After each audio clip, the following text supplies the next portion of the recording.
Assalamualaikum warahmatullahi wabarakatuh.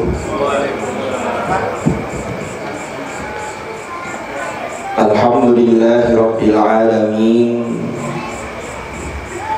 Wa bihi nasta'in ala umuri dunya waddin.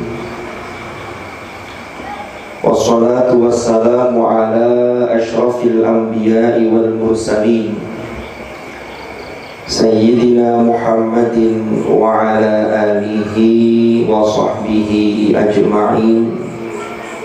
Amma ba'd. Hadratal muhtaramin ingkang sami-sami kita ta'zimi para alim, para ulama, para kiai ingkang kawula hormati, para sesepuh, para bini sepuh, wabil khusus yang terhormat Bapak Kepala Desa Sidorejo beserta seluruh perangkat Desa Sidorejo.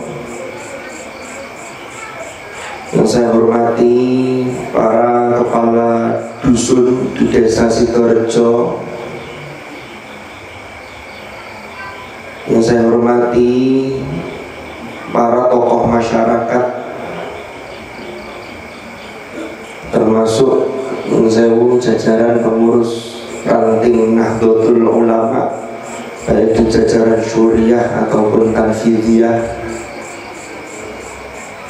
Yang saya hormati Bapak Babinsa dan juga Bapak dari Babin Kamtibmas,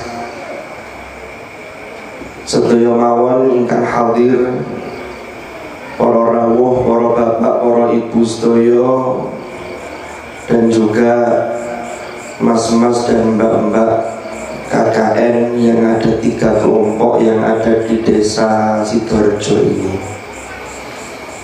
Alhamdulillahirabbil alamin. Puji syukur kita haturkan kehadirat Allah Subhanahu wa taala, di mana pada malam hari ini kula lan panjenengan saged bermuwajahah berkumpul di majelis yang insyaallah penuh barokah dalam rangkaian acara peringatan Al-Isra wal Mi'raj yang dialami oleh Hadratur Rasul Nabi kita, Nabi besar Muhammad sallallahu alaihi wasallam. Mugi-mugi seluruh warga Desa Sidorejo tansah pinaringan rahmat lan barokah, wabil khusus ingkang rawuh pada malam hari ini di majelis ini. Mugi-mugi panjenengan sedaya dianugerahi putra putri ingkang sholih sholihah, rizki yang lancar, halalan thayyiban mubarakah, lan mugi-mugi sing gadah utang utangi saged segera lunas. Amin ya rabbal alamin. Sholawat dan salam semoga tetap terlimpah curahkan kepada junjungan kita, yang mana pada malam hari ini kita peringati peristiwa yang beliau alami, yaitu Al-Isra wal Mi'raj yang dialami oleh Nabi besar Muhammad sallallahu alaihi wasallam. Atas jasa beliau kita tahu jalan yang benar dan mana yang batil, yang tidak boleh kita lakukan, tidak lain dan tidak bukan, agar kita selamat dalam menjalani kehidupan di dunia yang nanti hasilnya ada ketika di alam akhirat. Para rawuh, para hadirin dan hadirat rahimakumullah, ini luar biasa kegiatan pada pagi hari ini, pada malam hari ini yang tadi oleh Bapak Kepala Desa sudah disampaikan, yang itu rangkaiannya mulai tadi pagi. Lomba, saya mendapatkan informasi katanya pesertanya cukup banyak, sehingga mungkin karena sudah seharian lomba tadi, sehingga ketika malam, yang tadi pagi ngantar lomba, malam sudah istirahat. Tapi tidak masalah. Jadi alhamdulillah ingkang rawuh nggih terhitung lumayan kata. Para rawuh, para hadirin dan hadirat ingkang kawula hormati. Alhamdulillah kita ini bersyukur karena kita ini termasuk berada di sebuah lingkungan yang memiliki tradisi-tradisi guyub di masyarakat dengan media-media yang sudah diajarkan oleh para kiai, para sesepuh, para leluhur kita. Temalan ini yang sakit ngurip-nguripi izhari itu yang besar itu di daerah Jabung, termasuk di pusatnya tentu Sunan Kalijogo ini. Nggih, terus nggih. Atas niki wau. Niki adalah satu tradisi yang harus kita urip-uripi, termasuk sampai ke anak cucu kita. Karena dengan begini kita ini bisa sambung silaturahim, ada komunikasi, ketemu. Apalagi kita ini ngempal di majelis kados ngeten iki, lalu kita zikir. Zikir niku macam-macam bentuknya. Termasuk peringatan Al-Isra wal Mi'raj, termasuk membaca sholawat. Ini termasuk semuanya dalam rangka mengingat Allah. Rasulullah itu nanti dawuh dalam salah satu sabda beliau, ma ijtama'a qaumun. Ini matanya, riwayat matanya ini, teksnya ini bermacam-macam. Salah satunya ada yang ma ijtama'a qaumun yadhkurunallaha illa haffathumul malaika wa ghasyiyatuhumur rahmah wa nazalat alaihimus sakinah wa dzakarahumullahu fi man indah. Tidaklah berkumpul satu komunitas atau masyarakat yang mereka ini berzikir kepada Allah. Wow, zikirnya bentuknya macam-macam. Wonten sing dimaca kalimat-kalimat thayyibah. Dengan ngempal tahlilan itu juga bagian dari zikir. Ngempal isharian itu dia bagian dari zikir. Karena itu mengingatkan kita kepada Allah melalui sholawat kepada Hadratul Rasul.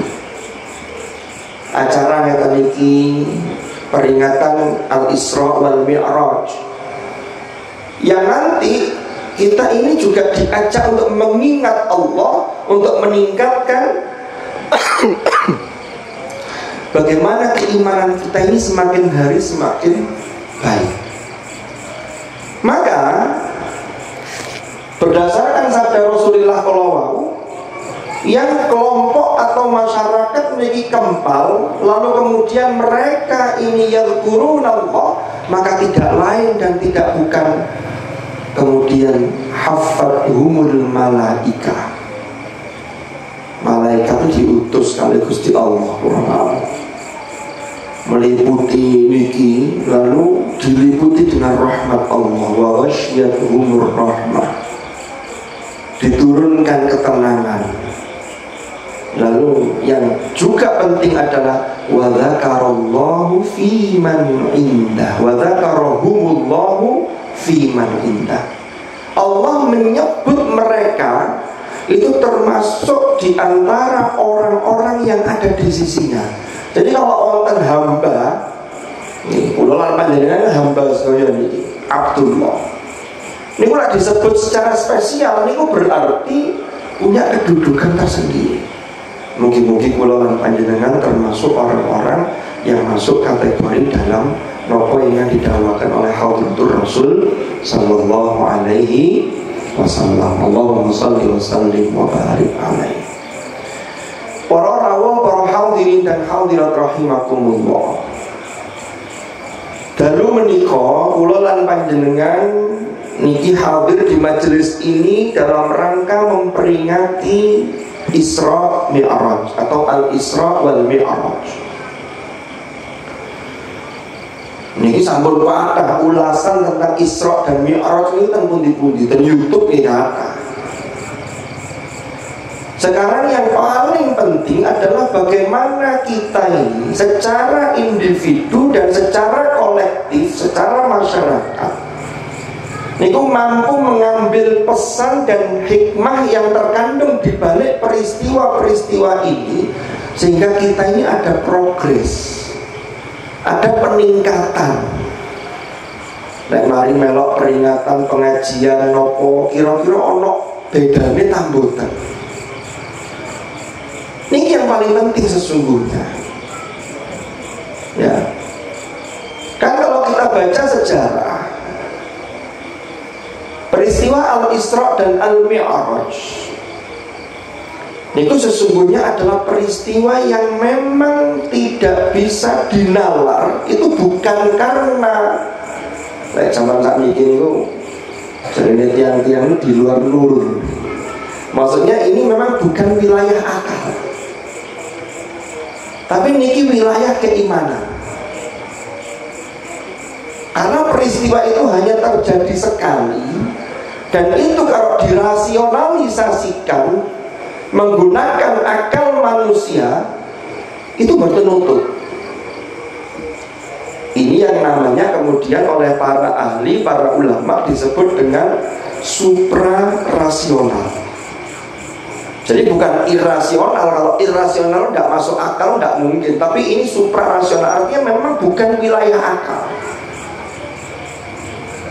Soalnya akal itu jangkauannya itu adalah sesuatu yang terindra, sengketo, bisa diamati, bisa diobservasi, bisa diteliti, bisa diulang, bisa diuji coba. Nah ini jangkauannya akal. Ini wilayah keimanan. Ini dua peristiwa, yang dua peristiwa itu sama-sama di luar jangkauan nalar kita sebagai manusia, sehingga wilayah iman itu yang harus dominan di sini. Kita lihat, ini sebelum kita masuk ke wilayah, bagaimana kita memetik hikmah dari peristiwa Isra dan Mi'raj. Para hadirin dan hadirat rahimakumullah, Isra Mi'raj niku adalah peristiwa yang dialami oleh Rasulullah sallallahu alaihi wasallam pada tahun 10 kenabian. Tahun 10 kenabian itu berarti kira-kira 3 tahun sebelum Rasulullah berhijrah ke Madinah. Nah, berarti Kanjeng Nabi niku di Makkah niku kurang lebih sekitar 13 tahun. Setelah itu hijrah di Madinah sampai beliau wafat di Madinah sekitar kurang lebih 10 tahun. Total 23 tahun. Tapi ada yang merinci dalam beberapa kitab tentang sirah nabawiyah, niku sebenarnya tidak sampai 23, tapi 22 tahun 2 bulan lebih sekian hari. Tapi dibulatkan ya gampang ya 23 tahun Nabi diutus oleh Allah untuk mendakwahkan agama ini. Tahun 10 kenabian niku para rawuh, Nabi niku mengalami ujian. Jadi Nabi niku ujiannya itu bahkan boleh jadi melebihi ujian orang biasa. Karena ini Nabi. Makanya nanti Nabi itu ada level-levelnya. Nabi, level atasnya lagi Rasul. Nek Rasul wis mesti Nabi. Rasul nanti ada level atasnya malih, Rasul yang ulul azmi. Nek pun ulul azmi mesti Rasul, mesti Nabi. Tapi tidak semua Rasul masuk kategori ulul azmi.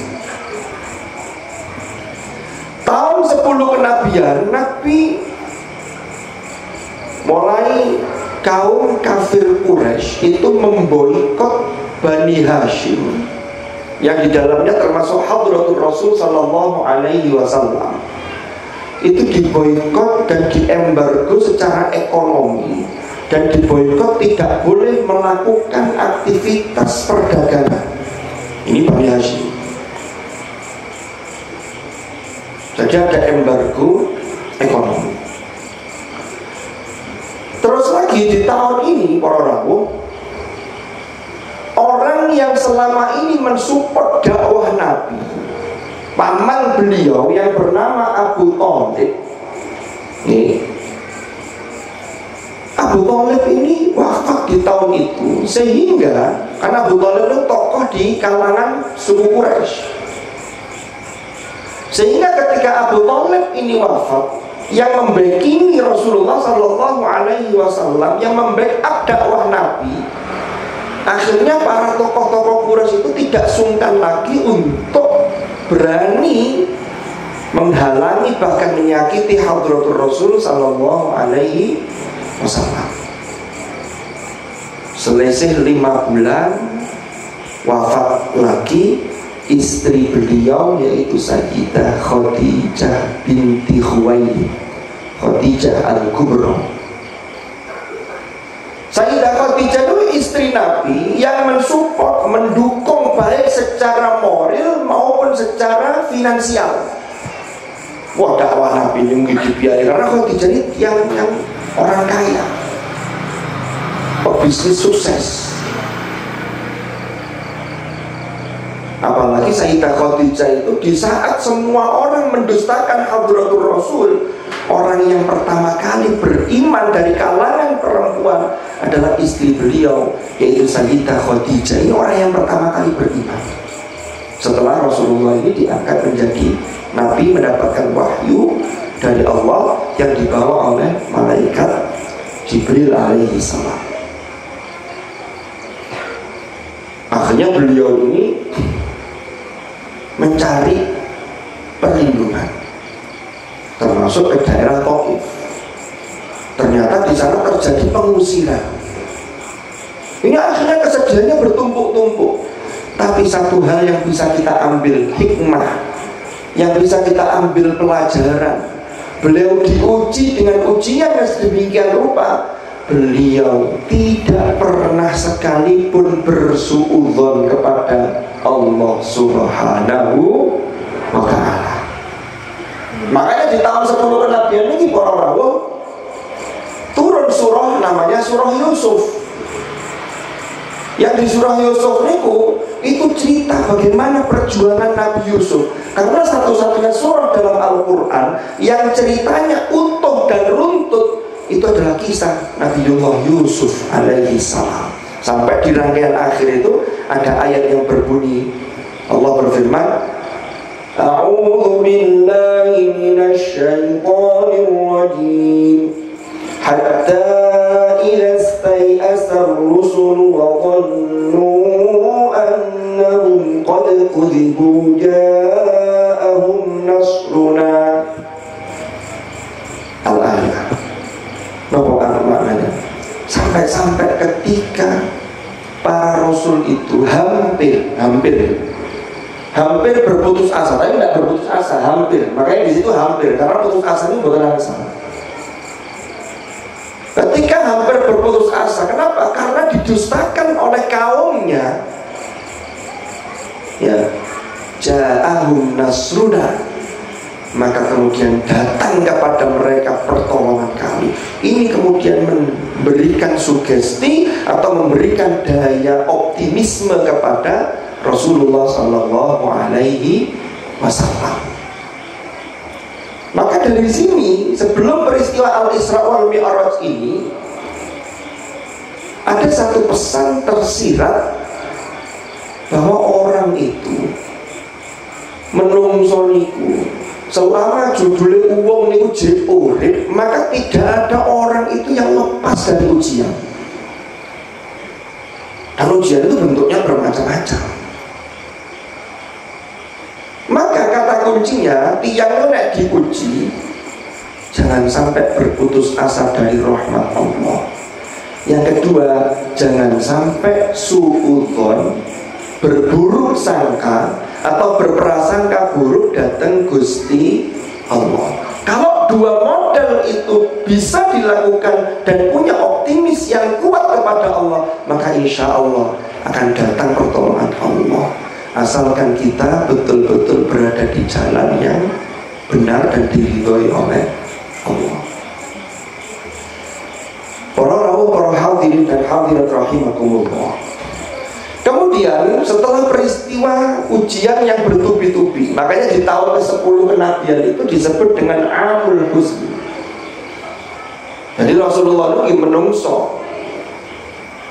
Ya, memang menungso. Dia menungso artinya menungso dari sisi basyariah sama dengan kita. Tapi kata syair, memang beliau itu adalah basyarun, tapi walaisa kal basyari, tapi gak kayak menungso biasa. Kenapa? Karena beliau mendapatkan wahyu. Itulah yang dalam akhir surah Al-Kahfi Allah menyatakan, Allah berfirman yang disampaikan kepada hadratur Rasul, qul innama ana basyarum mithlukum yuha ilayya annama ilahukum ilahu wahid. Katakanlah wahai Muhammad, sesungguhnya aku adalah menungso koyok sampean sedoyo, koyok panjenengan sedoyo, koyok sampean semua. Tapi bedanya yuha ilayya, beliau mendapatkan wahyu. Karena setelah Rasulullah tidak ada seorang pun yang mendapatkan wahyu. Karena Rasulullah adalah Rasul yang terakhir yang diutus oleh Allah kepada rahmatan lil alamin, wa ma arsalnaka illa rahmatan lil alamin. Lalu isinya apa? Yuha ilayya annama ilahukum ilahu wahid. Bahwasanya sesungguhnya isi inti dari ajaran itu adalah Tuhan kalian adalah Tuhan yang esa. Ini ketauhidan. Nah, yang menarik lanjutannya ini, faman kana yarju liqa'a rabbih. Barang siapa yang ingin atau berharap bisa ketemu dengan Allah, ketemu dengan Allah ini nanti di akhirat. Tapi ketika di dunia, tiang ini pun kepanggih dengan Gusti Allah ini, hati ini marem, tidak ada ketakutan karena hati ini pun madep. Ternyata kata kuncinya dua, falyamal amalan sholihah, maka hendaklah dia melakukan amal soleh. Yang kedua, wala yusyrik bi ibadati rabbih ahada, tidak menyekutukan Allah dengan apapun dan dengan siapapun. Para rawuh, para hadirin dan hadirat rahimakumullah. Maka kemudian setelah yang Rasulullah mengalami hal demikian, karena husnudzon beliau itu sangat datang Gusti Allah, maka disinilah kemudian beliau diundang oleh Allah untuk melakukan perjalanan yang sesungguhnya perjalanan itu beliau diperjalankan. Karena diperjalankan berarti itu memang kekuasaan Allah, kuasa Allah. Makanya ayat tentang Isra, Asra Yusri ini maknanya memperjalankan. Siapa yang memperjalankan? Allah. Siapa yang dijalankan? Rasulullah. Dan surah Al-Isra juz 15 awal Allah dawuh, Subhanalladzi asra bi'abdihi laylan minal masjidil harami ilal masjidil aqsa alladzi barakna hawlahu linuriyahu min ayatina innahu huwas sami'ul basir. Ayat ini baru bicara tentang Isra. Isra itu Allah memperjalankan kanjeng Nabi dari Al-Masjidil Haram ke Al-Masjidil Aqsa di Palestina. Niku zaman singen, kalau perjalanan kafilah dagang itu dari Makkah menuju ke Palestina, niku perjalanan menggunakan unta, niku butuh waktu kurang lebih 1 bulan. Niku 1 kali jalan. Berarti naik PP butuhnya 2 bulan. Niku nek gak mampir-mampir niku. Ya. Lah niki Rasulullah niki tidak butuh waktu sepanjang itu, tapi Allah mengatakan laila. Niki tirasi ahli tafsir dan kitab-kitab tafsir niku. Napa dawuhnya Gusti Allah itu lailan, bukan al-laila. Ternyata wonten rahasiai. Nek al-laila niku menunjukkan seluruh malam.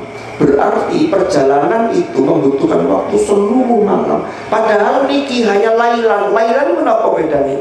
Nek lailan itu hanya sebagian malam. Jadi perjalanan ke Al-Masjidil Aqsa, belum lagi nanti Mi'raj, naik sampai ke Sidratil Muntaha, sampai beliau kembali lagi, niku mboten sampai subuh. Makanya ini tadi di awal sudah kita dahului, sudah kita beri pendahuluan bahwa ini pendekatan yang digunakan adalah keimanan.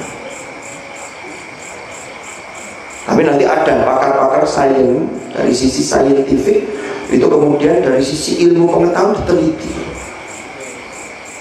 Itu seperti apa? Para rawuh, para hadirin dan hadirat rahimakumullah. Makanya ketika Rasulullah itu kembali lalu kemudian menceritakan itu kepada kaum Quraisy ketika itu kemudian mereka itu banyak yang tidak percaya karena memang tidak masuk akal. Makanya Allah sudah tahu ketika mereka mengatakan tidak masuk akal, maka mereka menuduh yang tidak-tidak ke Kanjeng Nabi. Wah, Kanjeng Nabi ini melindur, Kanjeng Nabi ini mohon maaf, ada yang mengolok-olok ini jangan-jangan orang gila dan seterusnya. Lalu mengolok-olok lagi, ini pangeran ini Tuhannya ini bagaimana? Makanya tuduhan-tuduhan itu oleh Allah sudah disterilkan di pendahuluan ayat dimulai dari Subhana. Subhanallah, boleh kita bertasbih itu subhanallah. Itu kan maha suci Allah. Dari apa? Dari semua dugaan-dugaan negatif atau dugaan-dugaan yang tidak layak disandangkan kepada Allah. Maka sudah dimulai dengan subhanalladzi asra bi 'abdihi. Maka Rasulullah disebut dalam ayat itu dengan bi 'abdihi. Para hadirin, para hadirat rahimakumullah. Ini kemudian sampailah Rasulullah itu di Al-Masjidil Aqsa. Sampai di sana sebelum beliau Mi'raj. Kalau dalam Ahlus Sunnah wal Jamaah, termasuk di dalam iktikadnya Nahdlatul Ulama, Rasulullah niku Mi'raj niku jasad dan waruhan, jasadian waruhiyan. Artinya secara fisik dan secara ruh beliau memang naik Mi'raj. Walaupun ada ulama di kalangan lain yang mengatakan, oh ini hanya ruhnya saja, tapi jasadnya tidak. Tapi bagi Allah tidak ada yang tidak mungkin. Makanya Allah sudah mengatakan dalam firman-Nya Subhana tadi. Itu baru Isra-nya, apalagi Mi'raj-nya. Lah Mi'raj-nya dan ayat pundi niku wonten teng surah An-Najm penjelasannya. Dimulai dari ayat kelima, 'Allamahu syadidul quwa Dzu mirratin fastawa wa huwa bil ufuqil a'la thumma dana fatadalla fakana qaba qausaini aw adna fa ila 'abdihi ma awha ma kadzaba al fuadu ma ra'a afatumarunahu 'ala ma yara وَلَقَدْ رَآهُ نَزْلَةً أُخْرَى عِنْدَ سِدْرَةِ الْمُنْتَهَى عِنْدَهَا جَنَّةُ الْمَأْوَى إِذْ يَغْشَى السِّدْرَةَ مَا يَغْشَى مَا زَاغَ الْبَصَرُ وَمَا طَغَى لَقَدْ رَأَى مِنْ آيَاتِهِ الْكُبْرَى. Niku yang oleh para ulama itulah ayat, dikatakan bahwa itulah ayat-ayat yang berbicara tentang Mi'rajul Rasul sallallahu alaihi wasallam. Allahumma shalli wa sallim ala Muhammad. Allahumma shalli wa sallim alaihi.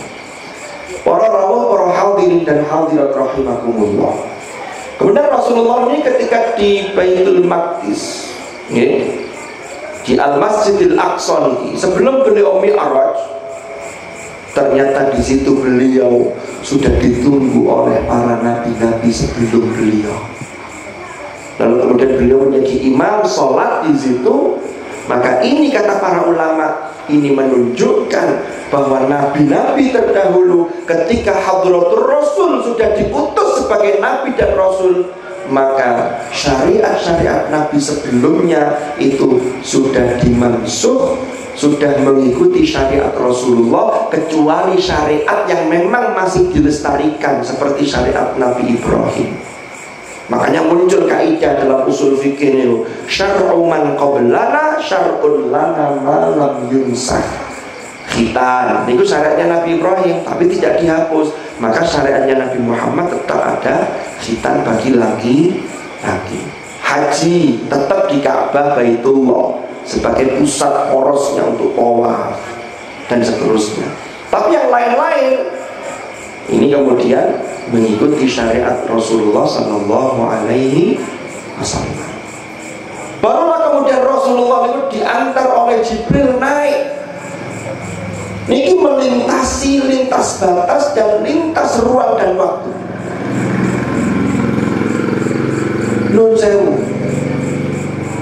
negara Amerika yang mereka itu dikatakan punya NASA. NASA itu lembaga antariksa yang melakukan penelitian tentang luar angkasa sampai melakukan pendaratan dulu di bulan. Ini yang mendarat di bulan itu namanya, katanya dulu namanya Neil Armstrong. Ini ternyata kali wong Jawa sing ngancani waktu itu. Sinten namine belum sewu. Lewat kesamaan nama saya boleh. Namanya selamat. Karena berita-berita itu memberitakan Neil Armstrong telah mendarat di bulan dengan selamat. Wah itu, saya mau sih asmane selamat ya Pak Adil. Ngapa tadi? Guyon gitu. Lah Amerika yang secanggih niku sampai detik ini ketika melakukan perjalanan luar angkasa, niku sampai pada asama dunia saja belum bisa dipastikan. Padahal langit niku wonten 7 lapis. Itu wilayah keimanan. Kita tahunya dari mana? Informasi Al-Quran. Khalaqa sab'a samawatin tibaqa. Ini Quran. Kalau Quran yang sudah berbicara begini, kita percaya ini keimanan. Kan kita percaya itu kan bentuknya banyak. Ini wilayah keimanan kita. Nah kalau jangan nggak percaya, mengingkari Quran. Cuman bagaimana lapisannya dan di mana batasnya, itu sampai detik ini manusia tidak mampu menjangkau ke sana. Karena manusia ini lemah. Menungso itu namun dititipi sekedhik. Wa ma utitu minal ilmi illa qalila. Menungso itu dititipi sekedhik. Dokter ngawon yang sampai yang profesor, dokter ahli jantung, ahli apa, ini mesti pada melakukan tindakan keluarga apa aspek, tindakan berat nih, tanda tangan. Yang bisa kami lakukan hanya sebatas ini. Nanti kalau terkait ini sudah kita serahkan kepada Tuhan yang Maha Esa, yang Maha Kuasa. Menungso ini terbatas. Makanya kulolan panjenengan lek boten nyuwun tolong kepada Allah yang Maha tidak terbatas. Dikeliru. Kalau kita tidak meneladani orang yang sudah ditunjuk oleh Allah mendapatkan wahyu untuk mengantarkan kita keselamatan dunia akhirat, ya kita kesasar. Makanya peristiwa-peristiwa ini harus kita bisa mengambil hikmah. Kita lanjutkan. Akhirnya Rasulullah SAW itu diantar oleh Jibril dengan naik kendaraan yang dalam riwayat hadis di Sahih Bukhari itu disebut dengan buraq. Cuman dulu ini wonten sehingga kemudian orang kemudian menggambarkan, memvisualisasikan buraq itu biar zaman cilikan kula itu kalau lihat tengok kan wonten didol gambar poster itu sirahe niku wong wedok awake jaran ana suwiwine. Niku imajinasi tidak bisa digambarkan. Karena itu lagi-lagi ini peristiwa di luar nalar. Buruk niku akar katanya sami dengan barpun. Barpun itu apa? Kilat. Ya kan turul barqu yaqtafu absarahum. Maka berarti kendaraan yang digunakan itu secepat kilat. Berarti pakai kecepatan cahaya, bahkan mungkin lebih cepat dari itu. Sampailah kemudian Hadratul Rasul ini diantar oleh malaikat Jibril. Ini melewati tahapan-tahapan. Yang pertama, melewati langit yang pertama. Ternyata di situ Hadratul Rasul dipertemukan dengan Abul Bashar, bapak menungso. Ini Nabiullah Adam alaihis salam. Dan hadis Sahih Bukhari itu dijelaskan. Ini yang mungkin jarang diungkap, tapi ternyata ini pernah diungkap oleh Al-Mukarram Gus Baha. Riwayat dalam Sahih Muslim. Ini ketika Rasulullah ini kepanggil Nabi Adam. Ternyata di sebelah kanannya Nabi Adam itu ada banyak orang. Lalu sebelah kiri diwonten banyak orang. Setiap Nabi Adam itu noleh ke kanan, fabaka, fadohika atau ibtasama. Beliau itu mesem atau beliau itu tertawa, bahagia. Delok kelompok manusia yang ada di sebelah kanan beliau. Noleh ngiwo, fabaka, nangis Nabi Adam. Ternyata niku satu isyarat bahwa manusia itu sejak dulu sampai nanti akhir zaman itu sesungguhnya adalah anak cucu Adam. Makanya di Quran disebut ya Bani Adam. Ada dua kelompok. Yang kanan-kanan itu orang-orang yang baik, orang-orang yang soleh. Mungkin-mungkin kula panjenengan termasuk yang kanan itu. Sehingga ketika bapak kita Nabi Adam mirsani kula panjenengan ini tersenyum bahagia. Tapi begitu noleh ngiwo, beliau nangis. Berarti ada anak cucu beliau itu yang saya buatan soleh tapi toleh. Tidak api itu uangnya. Mungkin masyarakat itu kadang-kadang ya wonten mawon. Ini Pak Kepala Desa pengalaman. Itu harus dijak gampang, dijak api gampang. Kalau dijak rotok banget. Cuma kan Kepala Desa ini ngayomi, ngopeni. Kan ngoten. Jadi kudu diramu sedoyo. Para rawuh, para hadirin dan hadirat rahimakumullah. Ada satu hikmah yang bisa kita petik. Nopo kok kemudian Kanjeng Nabi ini, bahkan sebelum naik ke atas, bahkan sebelum berangkat Isra Mi'raj, itu yang ketinggalan loh. Itu Nabi itu disucikan. Dalam hadis Bukhari dijelaskan dada beliau itu dibedah oleh malaikat, kemudian dibersihkan dengan air zam-zam dan keimanannya yang ditambah.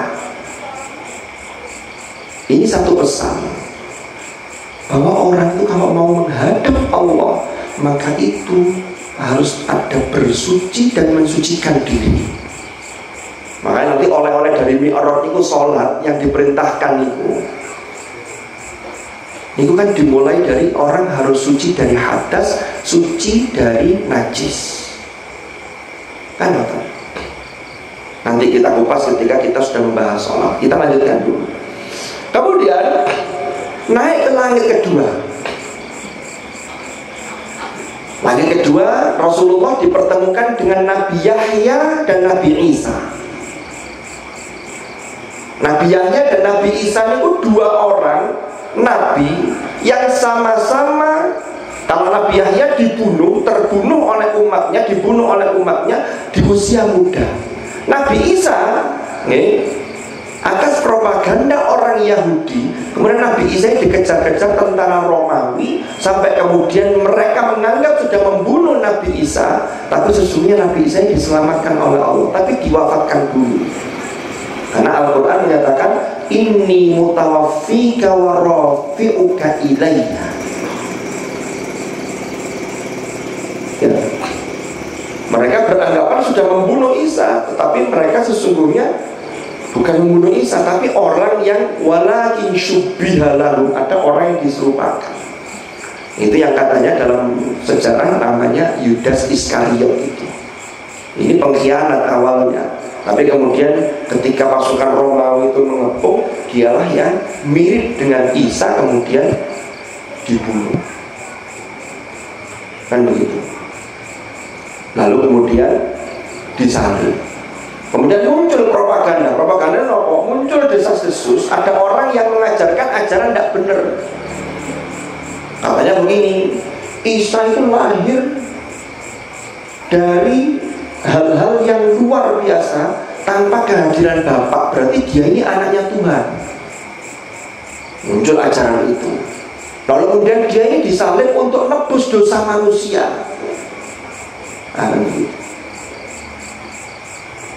Nah ini yang kemudian oleh Al-Quran, ajaran-ajaran itu diluruskan kembali, karena Al-Quran itu berfungsi sebagai musaddiqan lima baina yadayhi. Kenapa Nabi Muhammad ini dipertemukan dengan Nabi Yahya dan Nabi Isa? Kan kalau mau kan runtutannya kan Nabi Muhammad itu kan di tengah-tengah beliau itu diuji, termasuk bagaimana dari suku Quraisy dan kaumnya Rasulullah ketika itu suku Quraisy yang beliau disakiti dan lain-lain. Maka dipertemukan dengan nabi-nabi itu untuk memberikan support. Wong dulu nabi dulu saja, Nabi Isa, Nabi Yahya saja sampai digitukan sama umatnya. Naik lagi ke langit ke-3, dipertemukan dengan Nabi Yusuf alaihi salam. Yang tadi surah Yusuf tadi turun ketika sebelum peristiwa Mi'raj ini. Nabi Yusuf juga sama. Nabi Yusuf itu bahkan yang memusuhi beliau itu dari saudara kandungnya sendiri, walaupun itu beda ibu. Bagaimana perjuangannya, sampai bagaimana beliau menghadapi fitnah, sampai beliau lebih memilih penjara daripada kemudian mengikuti ajakan yang tidak benar dari istri dari Perdana Menteri yang mengangkat dia sebagai anak. Naik langit ke-4, bertemu dengan Nabi Idris alaihi salam. Nabi Idris itu adalah nabi yang pertama kali mengajarkan tentang tulis-menulis dengan kolam, dengan pena. Dan Nabi Idris itu sergap karuan-karuan, sergap belajar bagaimana mengupgrade diri, meningkatkan kemampuannya, pintar. Jadi Rasulullah ini dihadapkan atau dipertemukan dengan para nabi, yang nabi ini masing-masing bisa memberikan support atau semangat positif kepada Rasulullah Sallallahu Alaihi Wasallam. Naik di langit ke-5 ketemu Nabi Harun.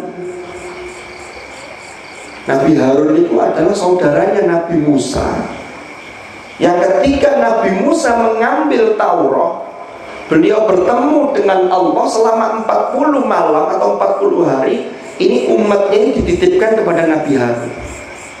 Yang ketika itu Nabi Harun ini dimusuhi oleh Bani Israel, karena ketika itu ada orang namanya Samiri yang bisa membuat patung sapi, yang patung sapi itu bisa ngomong, yang kemudian Bani Israel itu mengikuti ajaran Samiri itu, menyembah patung sapi yang bisa ngomong itu, karena ada unsur mistisnya. Akhirnya begitu pulang, Nabi Musa agak marah kepada Nabi Harun, sampai ditarik jenggotnya ini. Itu kisahnya waktu ke surah Toha di juz 16. Jadi perjuangan-perjuangan para nabi yang dipertemukan dengan Hadratul Rasul pada peristiwa Mi'raj ini memberikan support positif kepada Rasulullah SAW. Di langit ke-6 beliau bertemu dengan Nabiullah Musa alaihi salam. Jadi kalau pertama tadi ketemu Nabi Adam, itu sekaligus untuk bagaimana istilahnya adab atau unggah-ungguh sebagai nabi terakhir kepada Abul Bashar, yaitu bapaknya para nabi. Kemudian masuk di langit yang ke-6, beliau bertemu dengan Nabi Musa. Nabi Musa ini nangis melihat Hadratul Rasul Nabi Muhammad Sallallahu Alaihi Wasallam. Kenapa dawuhnya Nabi Musa? Nabi Muhammad, kaum saya, kaum Bani Israel itu adalah umat yang sangat banyak. Karena sampai semua nabi-nabi itu kan diutus dari kalangan Bani Israel. Tapi risalah yang dibawa itu risalah Taurat, risalahnya Nabi Musa. Nabi Isa itu diutus untuk meluruskan ajarannya Nabi Musa yang sudah diselewengkan oleh Bani Israel. Makanya Nabi Isa diutus. Kenapa dawuh Nabi Musa? Bani Israel itu banyak, tapi ternyata umat yang terbanyak nanti di hadapan Allah di akhirat adalah umatmu ya Rasulullah, umatmu wahai Muhammad. Jadi umat Rasulullah ini nanti di akhirat adalah umat yang terbanyak. Kenapa? Karena betul-betul masih menjaga apa yang diajarkan oleh Rasulullah. Sementara Bani Israel banyak yang menyelewengkan apa yang diajarkan oleh para nabi-nabi, sehingga tidak dianggap bagian dari umat yang mengikuti syariatnya Allah. Kan? Sampai akhirnya setelah di langit ke-6 ketemu Nabi Musa, di langit ke-7 sebelum naik ke Sidratil Muntaha, beliau dipertemukan oleh Nabiullah Ibrahim alaihis salam. Ketika bertemu Nabi Ibrahim inilah Rasulullah itu dawuh.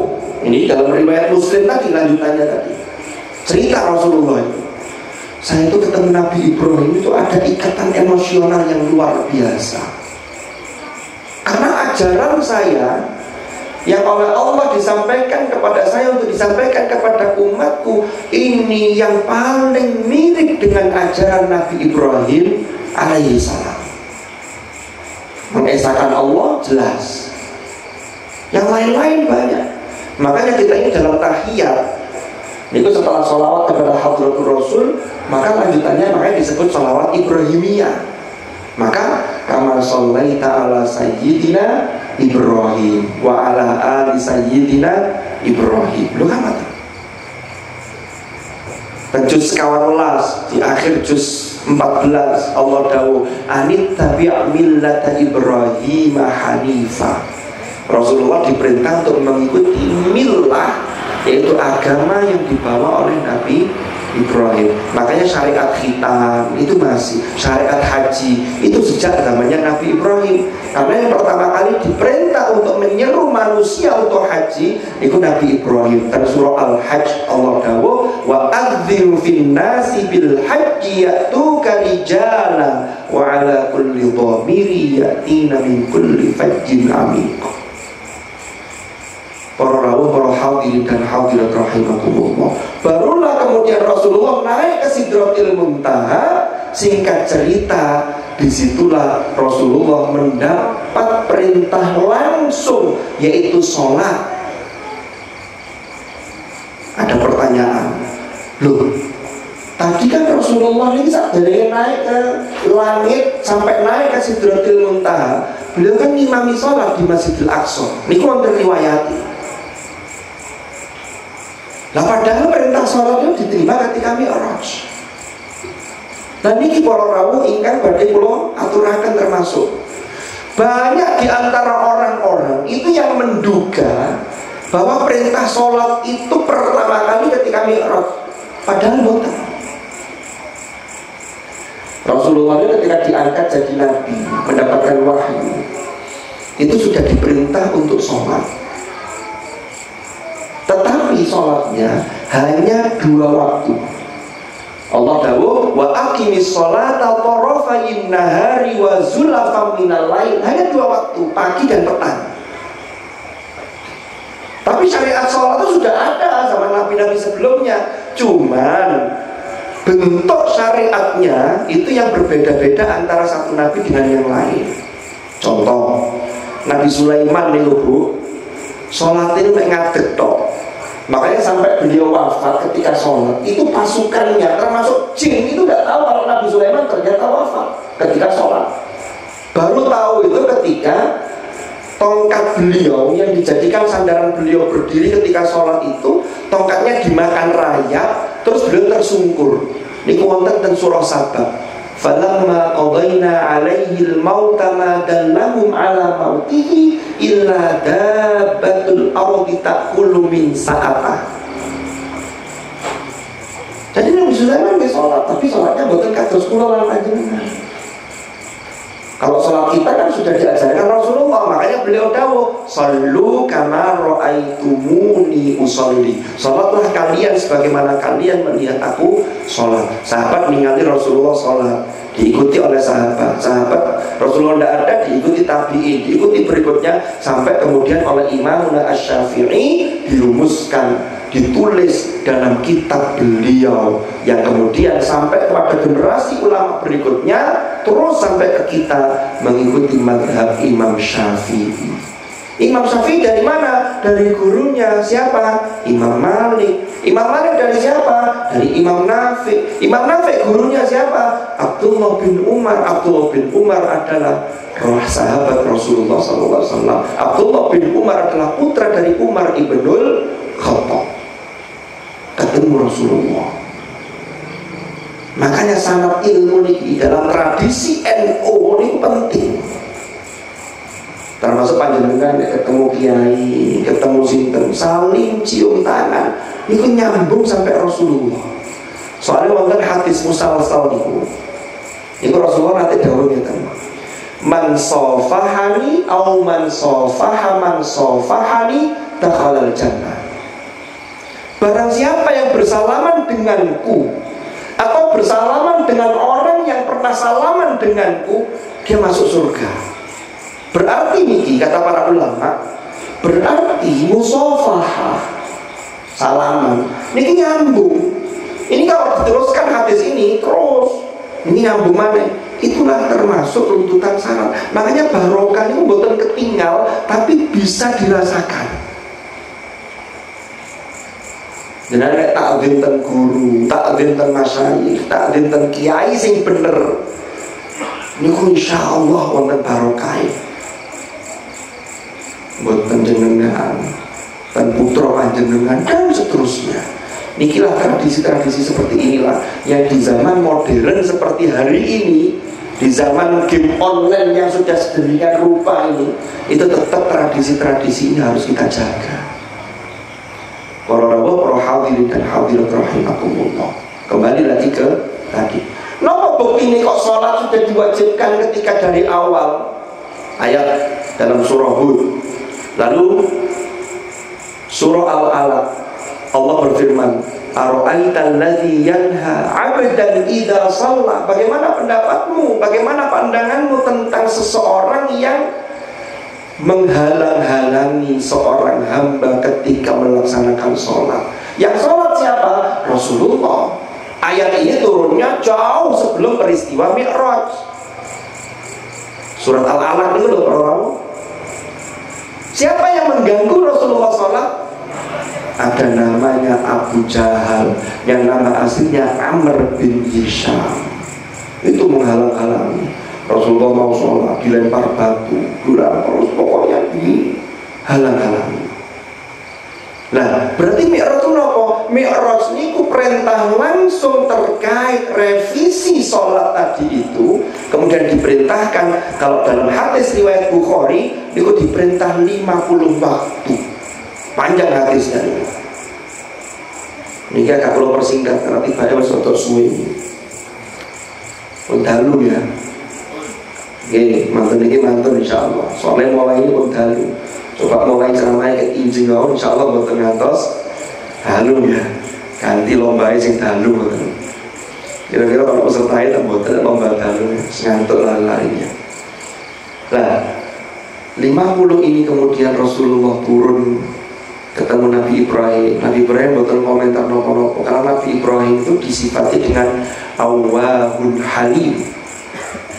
Turun ke langit ke-6, ketemu Nabi Musa. Nabi Musa kan biyen senengane protes, tapi protesnya protes tentang kebenaran.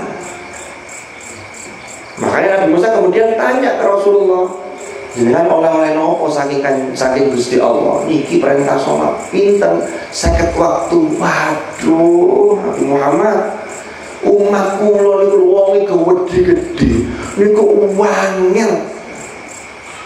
Lah umat jenengan mau cilik-cilik 50 waktu ini tambahnya opo? Coba jenengan nyuwun dispensasi datang Gusti Allah munggah malih. Oh ngoten Nabi Musa nggih pun kula tak balik malih. Balik datang ngersani Gusti Allah minta dispensasi dikurangi 5. Mudhun malih cek 45.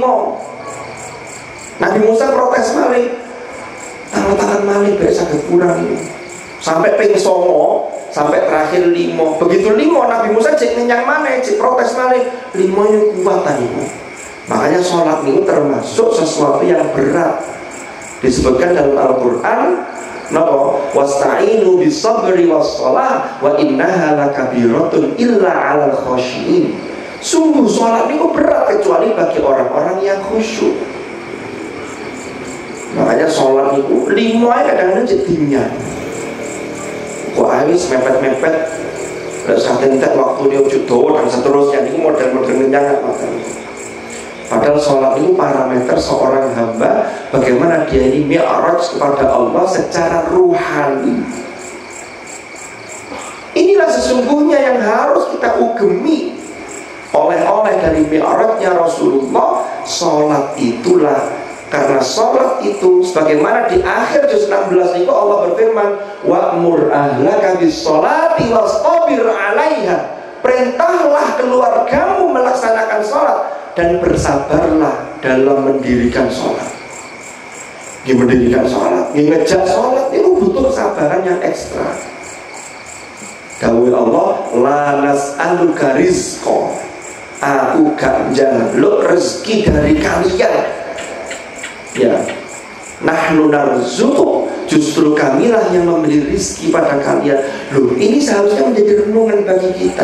Kula panjenengan sedaya pun dicukupi kali Gusti Allah. Oksigen mboten bayar. Nek teng rumah sakit bayar larang oksigen 1 tabung itu. Niki oksigen gratis. Mosok kemudian sholat kita saja masih belum beres. Maka yang paling penting dalam hikmah dan oleh-oleh dari mi'raj ini adalah bagaimana kita menjadikan sholat kita itu bukan sekedar kewajiban. Nah, selamanya mindset kita, pola pikir kita sholat itu kewajiban, ini abot. Tapi monggo sareng-sareng niki kula lan panjenengan mugi-mugi saged ngantosaken bahwa sholat itu sesungguhnya adalah kebutuhan kita sebagai hamba Allah.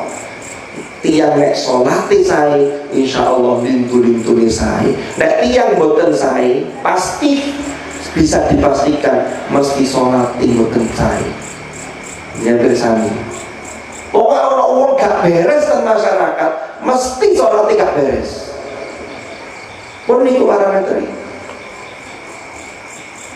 Karena kata Rasulullah, awwalu ma yuhasabu bihil 'abdu yaumal qiyamati as-shalah. Yang pertama kali dihisab nanti di hari kiamat, di akhirat nanti adalah sholatnya seseorang. Nek sholati sae, maka amal yang lain akan terangkat juga menjadi baik. Kalau kita niku ingkang saged kula aturaken, niki pun kata ingkang meninggalkan lokasi karena memang sampun dalu nggih, persiapan binjing. Jadi tunggu ini kasih kasih cuti bersama nih. Nah, tapi datang di sawah gitu, cuti bersama gitu. Di bidal awal. Kalau kita cekap mekaten niki pangapunten sangat, barangkali napa ingkang kula aturaken niki ada hal-hal yang kurang berkenan, terutama nyuwun pangapunten dumateng saking pengurus NU dan Pak Kades lan sedaya mawon.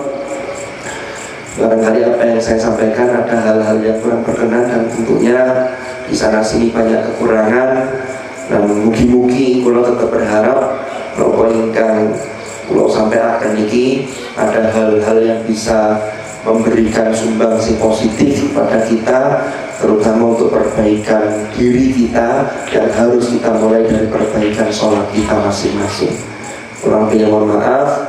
Mugi-mugi manfaat dan barokah. Wallahul muwaffiq ila aqwamit thoriq. Hadanallah wa iyyakum ajma'in. Al-'afwa minkum.